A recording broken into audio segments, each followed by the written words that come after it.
Yo, what's up YouTube? This is Nate from Team Learning and Growing, bringing you another deck profile. It's a little late, but this is the newest member of Team Lag. This is Esposito.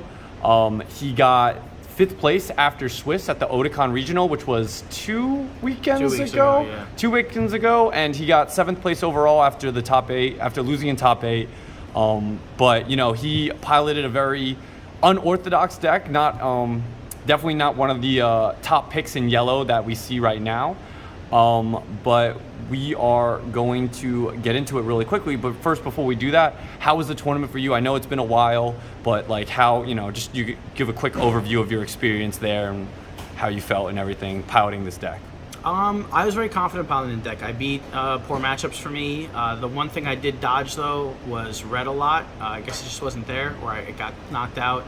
Red's definitely the worst matchup for the deck, but I dodged it and I did very well otherwise. I had a lot of strong cards. I didn't really feel out of place with the deck. It did very well. I just feel it's a similar feel to Turtles or Trunks Cheetah, just in a different aspect. It lets me do a little different things, and I like that about the deck. All right, awesome. And so we're gonna get into the deck profile, all right? Hey everyone, this is what I played at Otakon. He's set 1, but I still think he's a very competitive leader, and I just really enjoy him. This is my original leader from set 1. So he's a 10K on the front. He doesn't draw on the front off swing since he's from set 1. They didn't have that, but he does have place a Frieza army in your from your battle area in the drop to untap 1, and then you draw 1. His awakens, nothing special, just when you have 4, draw 2. On the back, he swings and draws 1, and instead of untapping 1, you can place a Frieza army and then drop to untap 2 and draw 1. So you can get value out of your cards, but they gotta stick. So This was like, this and the original Soul Striker were like the original untap leaders. Correct, yeah. Back in that day. You know, he's almost like a Soul Striker in yellow. So I'll go into the basic core stuff right now that you kind of have to run, I would say. So off the bat, we have 4 of... I'm going to take it out. Oh no, it's in the frame. It's just off to the side now. So I have Tagoma, Cold as Ice. I play 4 of them. His 1 energy, comes in, draws 1. The activate main is not usable with this leader. It works for the set 11 Frieza, so pretty much irrelevant. The only text that matters is draw 1. You play him, use leader skill, place him a drop, you draw 1 on tap 1. So he kind of just replaces himself real quick, draws you 2 almost. Same with this Ginyu. This came out in the anniversary box. Same deal. The second effect only works on the set 11 leader. Otherwise, it's a draw 1, and then you place it in the drop, draw another 1 on tap 1. Nothing special about them. Frieza Call helps thin out the deck. Searches for a 2 or less Frieza army. So pretty much you're using these to search the Ginyu or Tagoma out. Again, they come in rested. You draw 1, and you get to untap 1. So you're just playing extra copies of those? Yeah, it's almost like playing extra copies. I do not play Sorbet at the moment because I do not run Unisons that cost 2. Sorbet is a top 5 searcher for a 2 or less, or no, it's specified 2 Unison and a 3 or less Frieza army. You miss too much. You can't afford to miss cards in the deck, so I'm not playing at the moment. If I do update it with 2-drop Unisons, then I will probably go back to playing a few of them. But at the moment, it's not relevant. Before we continue, how many cards is the main deck? This is a 60-card main deck because I have almost decked myself out multiple times on less cards, and I just have too many things to use.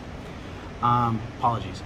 So I do include this in the core because it is a Frieza army. So you can actually negate with this card, and if it survives, it swings, and then you can place it in the drop with your leader if that's what you need to do. So it puts a floodgate too, makes the deck very strong. They have to rest the card when they swing with non-Unisons. The activate main to play a Mecha Frieza, sometimes you can use it. I don't really main the Mecha Friezas at the moment. I tinker with them. I don't think they're relevant to the deck. You can play 1 Clan of Terror Mecha Frieza so you can see your opponent's hand, but that's really the best I would do for like a kill turn. But I don't like it enough to play it. So at the moment, it's just him. He doesn't have any evolved targets. So those are the main cards for the deck. Those are what you really need to have at least 1 per turn so you can kill them with the leader to draw and untap. But those are the main ones. Next, I'm going to show you the Unison Package, which is honestly how I get most of my kills with the deck. I'm playing 4 Trunks for 2 reasons. 1, he's a 20k. 2, he's a dual attacker. he facilitates exactly what you want in the deck. He gives a lot of pressure while also removing cards when you need him to. He zeros to rest a card, which can be used in conjunction with other cards in the deck. And if it's 4 or less, negates its skills and KOs it, which is very good because Sin Shenron or anything along those lines that has death effects do not trigger. -3, sweep the board, draw 1 of everything in rest mode. You don't want to do it that often, but when it comes up, it's very useful. If you have one out already and you slide one under, it's easier to do it, but it just depends on the situation. You want to avoid minusing because you want your unisons, but if you have to, you have to. The reason I play 4 of that is I'm playing 2 Gohans.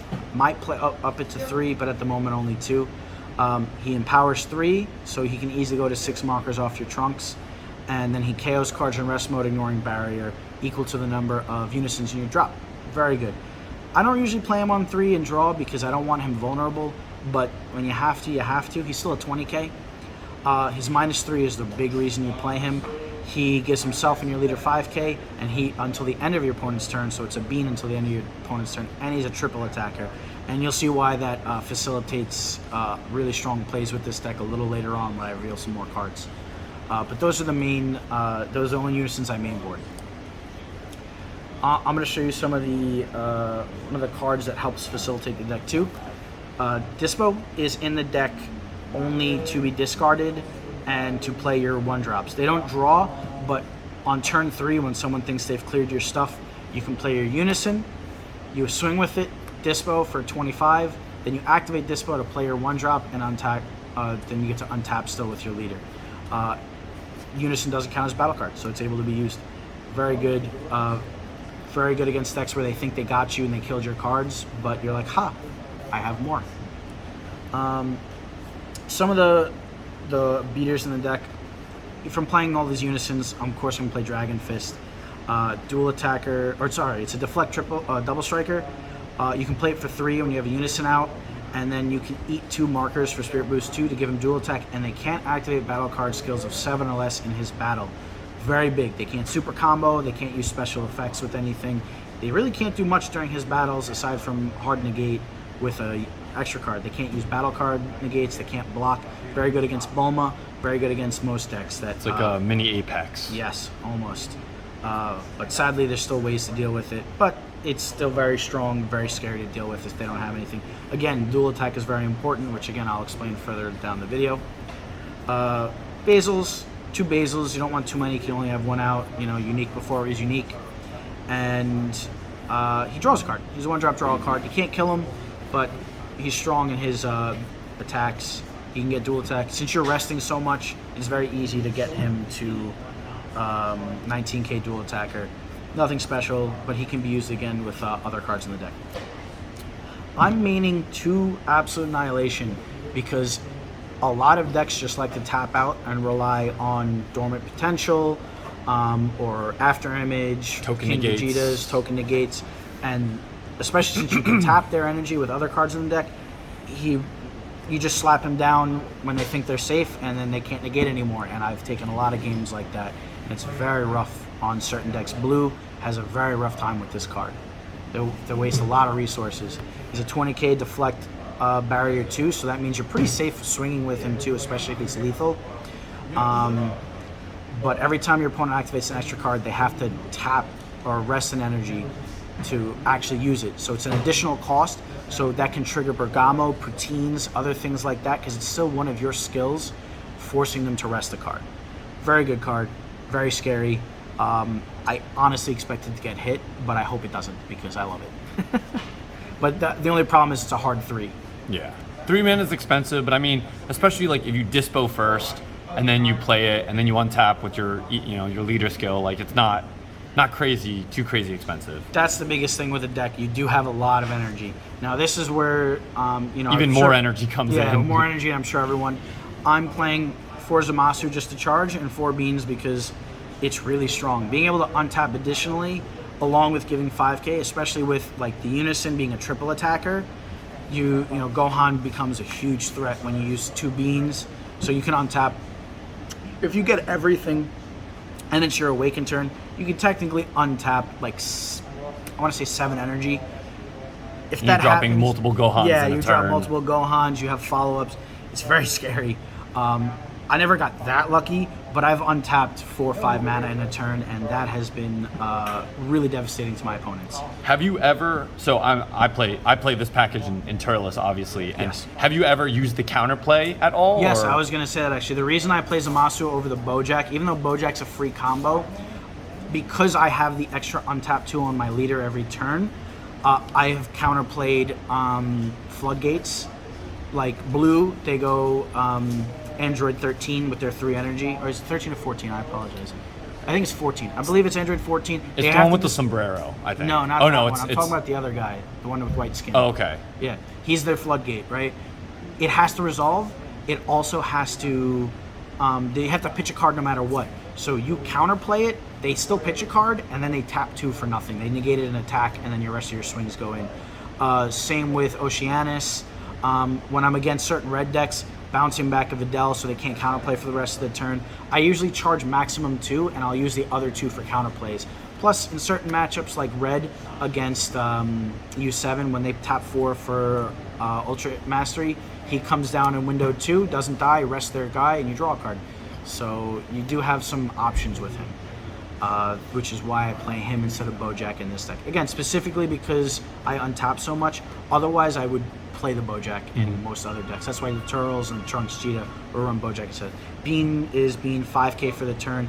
Your Basils become much more of a threat. Your Dragon Fists are way scarier, and your Trunks and Gohans, because they swing so much, that extra 5 to 10k permanent is very devastating. And then on defense, it's still a great card. You get, if you have to minus your Trunks, not your Trunks, sorry, your Gohan, give your leader 5k, and then if they do something like Baby Hatch or something along those lines where you really can't push anymore, you have beans for defense. It's very hard to kill your leader now, which is very good. Like you can put your leader at base 20, 25. Like Yes. your leader gets really big on defense. Yes. Super combos along with my secret. I'm using Krillin. As long as I don't charge Bean and I'm only charging the Zamasus, everything's still yellow, so these still work. And then the super combo of Picklehan. It's way too strong. No, it's so good. It's It's so incredibly broken. Absolutely. You're pushing in with a double, like when you come in with a Dragon Fist and you just slap this on top, they can't super combo, they can't get out of it. It's almost a guaranteed 2. If they're at 2, it's lethal and you just go all in. Again, he costs you tap out a lot of things on them, and he costs 1 less to combo for everything that's rested. He's a 5 cost to combo, but your opponent's gonna have 5 rested by the time this comes out. He rests another card too, so when they negate with the tokens, you rest the token on either entry or swing. It's very strong, very versatile, defense or offense. It just handles everything. I very much like it. I didn't know I liked it until I tried it. Once I was playing it, I was like, there's no other super combo or no other secret for this deck. Oh, definitely not. Draws you 2 pretty much on offense. If they don't kill it on defense, you got a good beater that draws. It's very good. Slapping that and Champa on something Yes, is it's pretty much game at Yeah. that point. Well, I'll show you the other cards, my one-ofs and stuff. So here's my extra card / negate package. moving down a little bit. A little bit? Yeah. Sorry. Can I over here good? The base of the mat is the edge of the screen. Okay, So yeah, that's fine. So these are the multiples and just my general package here. Because I untap so much, I'm playing 3 Realm of the Gods, Black Kamehameha, rest a lot of cards, and you get to replace it immediately. I don't use it offensively that often. I do if I need to, because it does KO something in rest mode on offense. It's just better to tap 2 of your opponent's battle cards and draw 1. Time Magic, a lot of things are dual attackers in this format. GT, Cell, Ultra Mastery, a lot of the finishers are dual and triple attackers, so I main this now. Plus, it's an alternate way to awaken in the main. As you've noticed, nothing takes damage. I don't self-awaken. My self-awakeners are this. People are very aggressive, and you feel it drop up very quickly, so Time Magic becomes a self-awakener very quickly. Freeze Armor Reinforcement, same deal, but it's a good defensive card having a token blocker. I'm playing 2 Nimbus because there's a lot of go wide in this format. Gamma just slams out attacker after attacker, dual attackers after dual attacker. GT goes super wide. U7 honestly even goes wide. Those are the big decks that I believe are out there, at least offensively. And Flying Nimbus helps me against them. I'm considering putting some in the board. I don't have any right now, just because of how aggressive they are. And do you think like playing the Nimbus and the like obviously Nimbus is like almost your secondary riposte, but like obviously there's like a bunch of things that answer riposte right now. Correct. So like you said you want to put some in the board. Would you be like cutting ripostes and putting in more Nimbuses, or do you always? No. If any other deck I think can afford to cut riposte, whatever, however you want to say it, I say riposte. Because it's a target for your leader to be placed in the drop, you cannot cut it. Even if you play it offensively for 1, because the cost does get reduced on offense too, you have to play it. You have to have something to kill with this leader. You do not draw other ways, especially early on. And your whole deck hinges on you being able to untap, which is why Red's a bad matchup, because they just minus everything that comes in. I would never cut the riposte. If I'm going to cut anything, it's going to be other extra cards or some of the battle cards. Basil's an easy cut because he just dies too easily against Red, things of that nature.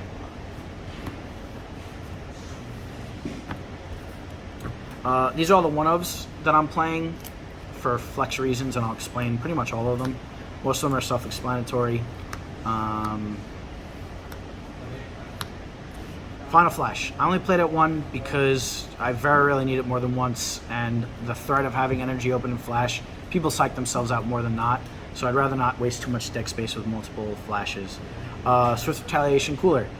It's counter. I might play a second one on the board, but I've never really needed it because I am playing Zamasus now to bounce their floodgates. Because of that, I usually don't need more than 1 for like a game-ending kill. Power of the Super Saiyan, it's just your one-of rest card. Once in a blue moon uses a negate, otherwise it's filtered to help facilitate playing Bergamo. Bergamo, age-old card at this point, comes in, rests 2 energy pretty much. That's pretty much what he reads. He comes in, rests your opponent's energy out. You're never resting battle cards with that. Pretty much.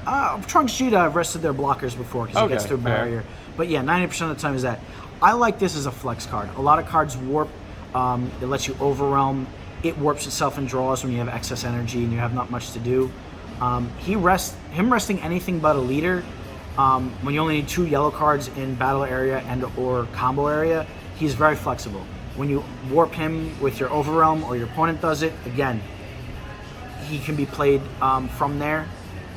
Resting a non-leader card can make or break games. 1 energy can be the difference between winning and losing. I very much like it as a one-of. I like this overwhelm instead of like that free play Trunks or the I believe it's a Gohan. I don't know the one off the top of my head. I like this over the other overwhelms because he untaps himself, and since you're already untapping, not himself, sorry, an energy at the end, you're already untapping so much, you have extra energy, you might as well draw 1 and untap 1 at the end of turn. He's still a double striker. He's something you can easily pick Lahan and just put a ludicrous amount of pressure with. Champa, double strike. Everyone thinks it's gonna get hit. I doubt it, but who knows? You gotta play it. You need 1 of at least any deck. No arguments. Cold Bloodlust. I'm very mixed on this card. A lot of times I don't want it even in the deck. A lot of times it saves me. It's just a crapshoot. Every big card has the fleck now that you would want it for, but they're just are random, arbitrary cards you want to Bloodlust. You want to hit a Videl every now and again. I've hit Android 21s where they auto burn life. I've hit the dual attack Frieza in U7. Sometimes it's really good. Sometimes it doesn't do what I want. I charge it a lot. You don't want it early, essentially. You really want it in the late game when you're pushing for lethal. So you can hit a Videl or something when they're trying to hit your, like not Soul Striker, your Dragon Fist. But that's pretty much all the one. Have you ever thought about Creator Absorbed? Because we do have access to Cooler. You know, obviously, the Mira battering Champa was like the original, like, though I agree, guaranteed damage. But though I agree, you need 5 energy to facilitate that whole combo, and your deck does lack a lot of non-energy costing combo. You do have a decent chunk of 1Ks. You do have a decent chunk of just useless extra cards on offense. I just don't really want to risk it. I've had a lot more success with this than the other Champa. Fair enough. He already has an 8 double strike. Yeah. You know. I'll go over the board right now. So I have another Dispo just in case I'm against the kill heavy decks. Just a third one to make sure I can get a 1-drop on board at all times. I'm playing Few, the Dark Banisher in the board. Any of my longer matchups, this card is crazy. Again, especially with Beam. He turns into a simple 25 triple attacker to something even scarier. Especially since they're constantly losing cards and you have so many outs to things. When they floodgate, you're just bouncing back to hand. When they, or you cooler, counter, you have a lot of untapping with the leader. So he comes down for 2 essentially. Very scary, very strong. You whittle card hands out very quickly with this. Frost Deadly Poison. I'll be honest, this is only for the Cell matchup pretty much because I cannot risk going down to 3 cards in hand from their 7-drop. That is the only reason I run this card. It can again be useful against some road decks that rely on, extremely expensive drops that don't have deflect. But that is the only reason it's played at the moment in this deck. It is a Bloodlust that if you're at 3 or less, you draw 1 and untap 1. But it does cost 3, which is why it's in the board, because I can't really efficiently main it. Release from Evil. I think that card's snapped right now. Yeah, I kind of want to play more. I kind of don't. It's a weird feeling for me. I might just put a 3rd one. But 2 has been fine for me. I mean, if you're playing against other yellow decks, Trunks Jita, stop them from double striking for the turn. You play against Dripku or Trunks Jita again, they're Gohan the triple striker, triple attacker, back to just a single strike, you can't do anything. Gamma, if they swing with lead, they can't untap this turn. SS3, Sin, anything with end of turn effects. Anything end of turn effects. There's so many cards that effects right now. It's good, and since again you're Unison heavy, it's usually a free counterattack. Very strong. I would probably play 3, but I'm obstinate on my sideboard, so you'll see why. I'm playing 3 Kamis. For just there's a lot of again go wide decks right now. The biggest thing I bring this in against is GT and Trunks Jita. Trunks Jita likes to flood out with their barrier blockers and all their cards, and you sweep most of the cards with this, and it's very hard for them to recover. They can easily replay their 1-drops. Their 3-drops are non-recoverable. So if you can sweep a few of them, they're usually in a pretty bad spot, and it gives you a very strong advantage. Trunks Jita is a very weird matchup for me. If you really know how to play the matchup, it's hard. If you don't know what you're doing, I have an easy time against it. But that's a player-to-player basis. Being able to sweep 4 or lesses, if they have 4 or more ignoring barrier, is key. Trunks Jita plays... So they'll usually have 2 Trunks out, a Poutine, and then a Vegeta. Off the bat, you get so much value, and since your board is usually light until your kill turn, you don't really have anything to lose. You know, and it costs 3 to do everything, and you can just untap 2 of it. So you've paid 1 energy to sweep their board and draw a card. Well, who else can say that? You know, who else can do shenanigans like that? And you can follow up because you have energy. This is my anti-blue card. I used to main this card. It's just not great right now. Everything is so oppressive or just has a way to remove it, like in red with their minusing. I love this card to death. It is a 5-drop deflect double strike blocker. It can't be removed by your opponent's skills. When it's played, you KO everything in rest mode, and then he untaps at the end of the turn he's played. He also would flip a face-up life face down, but that is for another leader. It does not affect you.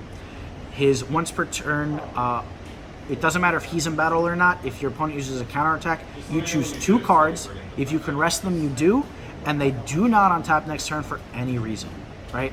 And because it falls off at the end of your opponent's turn, any end of turn effects will fizzle out against it. So Shin Shenron will not untap the Shadow Dragons chosen by this card. Other effects of that nature, SS3 Reboot does not untap its cards because that's at the end of their turn. Their abilities happen first, then non-active player happens, and they get nothing. It's very scary. It's hard to remove. It's a blocker. I love the card. There's no way to cheat it out. It is a hard 5. That is the issue with the card. Blue has no answer to this pretty much. If they play answer, they're not using good cards then, sadly. That's the thing. Their answer is a really useless Tapion Unison, I believe. I think it's the only one. I think Kale, does Kale negate skills? No, it doesn't. No. Okay, Kale doesn't even remove this. There's also, I think, a Kaba. No, that's for barrier cards. Oh, yeah, it ignores barrier. I don't think there's any... Or it doesn't ignore barrier, no, it places them. But it doesn't matter. It can't be removed. Yeah. So it's very hard to remove. And since blue relies on negates, they're usually in a really bad spot when this comes out. You get a second one down, you tap 4 of their cards every turn. The game's over. You're tapping 4 energy every turn. Blue can't do, and they can't untap with D-Magics. They can't untap with Majin Buu. The game's over.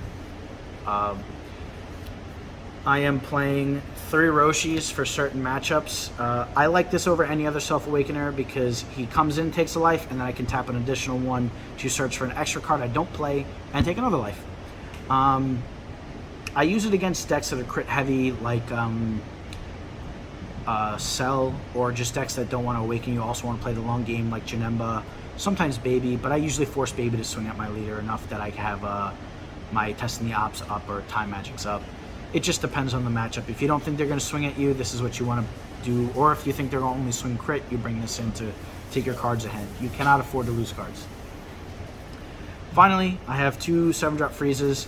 Before anyone asks, there is no cheat way to get this out. I just tap 7 for it. Does it seem ludicrous? Yes, but I have very much gone games to 7, 8, 9 energy. Even against U7 sometimes, because I can't be offensive. I have to be very defensive sometimes.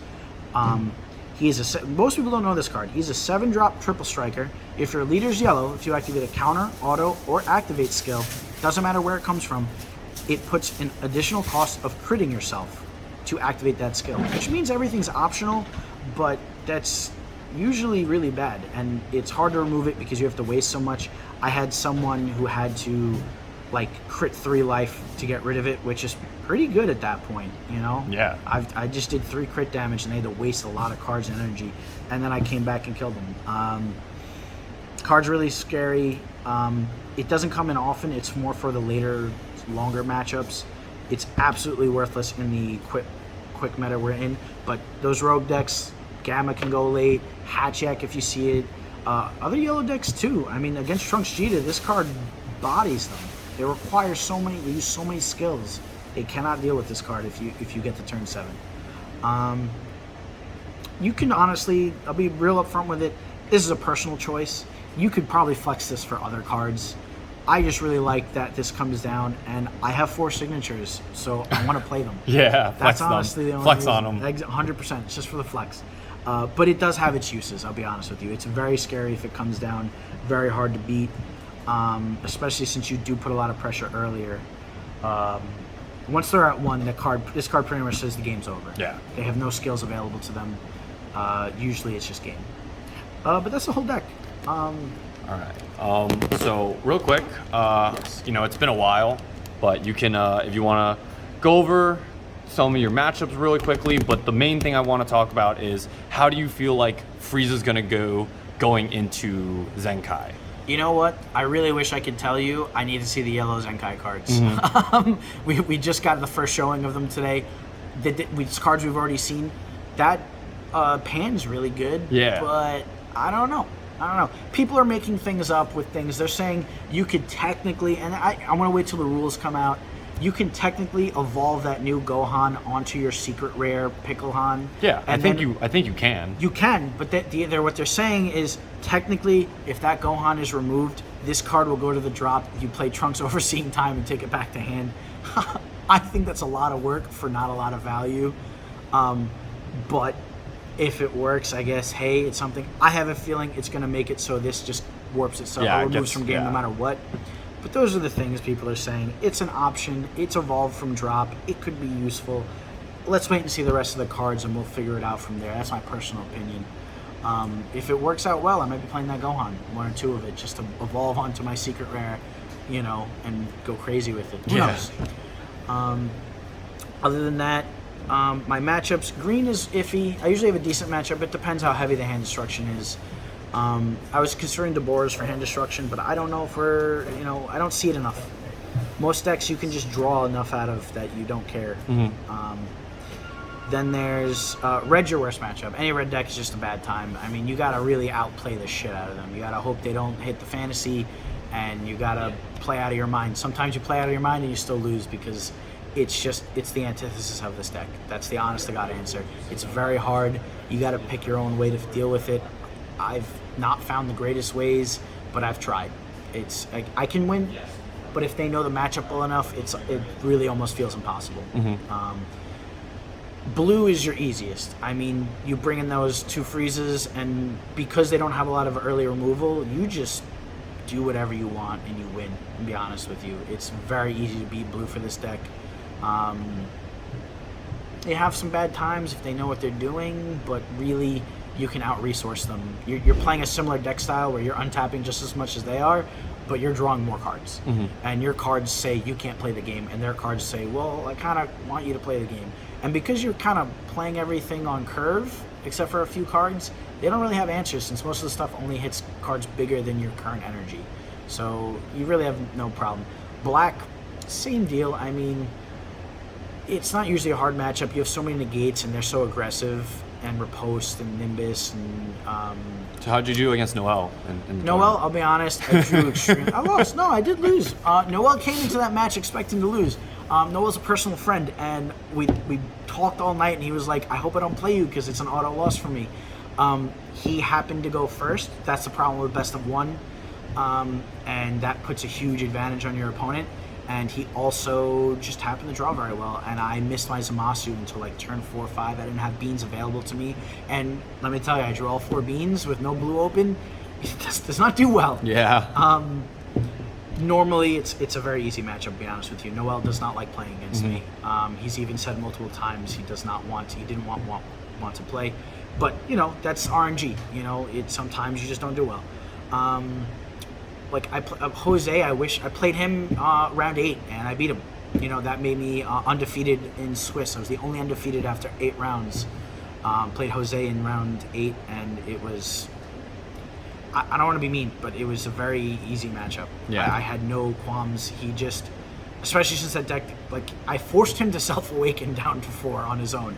So he was not happy about that. And then by that point, though, I was already at just as much energy as he was, and I took complete control of the game. Gamma, I mean, if they hit all 4 of their Android 18s and bottom deck your 1-drops as you play, it can be difficult, but that's rare. And to be completely transparent, they usually don't want to do that because it's 1-drops that don't do anything, that really just replace themselves. And especially since they get bottom decked, if you have a Frieza call, you just reshuffle them back into your deck, and then it doesn't matter. I play Vegito blue. You just negate their Unison, and same deal, they're a blue deck. They don't really have another removal. You can easily play around a lot of cards with your Unisons. Trunks Jita, like I said, if they know what they're doing, it's hard. If they don't know what they're doing, it's a very easy matchup. They don't really have a lot of removal either. You just play around their tapping with playing a 1-drop. You have so many 1-drops, you're just like, cool, 1-drop gets rested, now I'll play the rest of my cards. And they go, okay, guess I didn't get any value off this. Poutine doesn't matter because you're trying to kill them with Unison. They crumble the Unisons. Because you rely on Riposte. Green Cell, it was a hard matchup on the draw. I beat it. But it was exactly what I said earlier with SS4. He tapped out for Retro Regeneration. I played... Absolute? No, I played Frost Deadly Poison. He didn't resolve anything. My turn, I went, I'll play Absolute Annihilation. He said, well, I can't Dormant anymore. And that's how I won, because he could not Dormant. He untapped his cells. I secret rared, which tapped both of them. One on entry, one on swing. It was not a good time for him. I put a lot of pressure, and he ended up scooping, but I had him multiple swings left. I was in a very commanding position, even on the draw. The reason it was really rough on him, he had his Unison at like 10, but I was at 2, and I had 15 cards in hand. He couldn't resolve the cell, so he didn't want to -7. So he just kind of passed. round 10, I played against Bulma, Eric Hill. I'll be honest, I just didn't think he wasn't going to swing. Launch? Yeah, launch. Sorry, I said Bulma, right? Yeah. Sorry, launch. I didn't think he wasn't going to swing, so I didn't bring in my Roshis, which lost me the game. To be really honest, he plays a lot of minus stuff, which again, really bad for you, really bad for the deck. If I had been able to awaken and control my life a little earlier, I probably would have had a much stronger time. If I brought in 7-drop Frieza, I just auto win against them. The 7-drop Frieza, everything they do is a skill. They can't deal with that. They cannot deal with it whatsoever. That's really it. Those are all the big matchups. There's rogue matchups, but I can't talk about every single matchup. Yeah. Turtles, I feel like, is similar to Trunks Cheetah, but I honestly think you have a better matchup against it because they don't have as much pressure. They have good cards, but you have just as good, if not better. You untap more than them. Yeah, but you know, congrats on obviously getting your invite and top 8 at Otakon. You know, we're in this kind of lull in this competitive scene until Zenkai drops, and then we get a little more events, and then we got nationals. But you know, hopefully we'll be seeing you around more. You know, welcome to Lag, obviously, and you know, any other shout outs you got going on.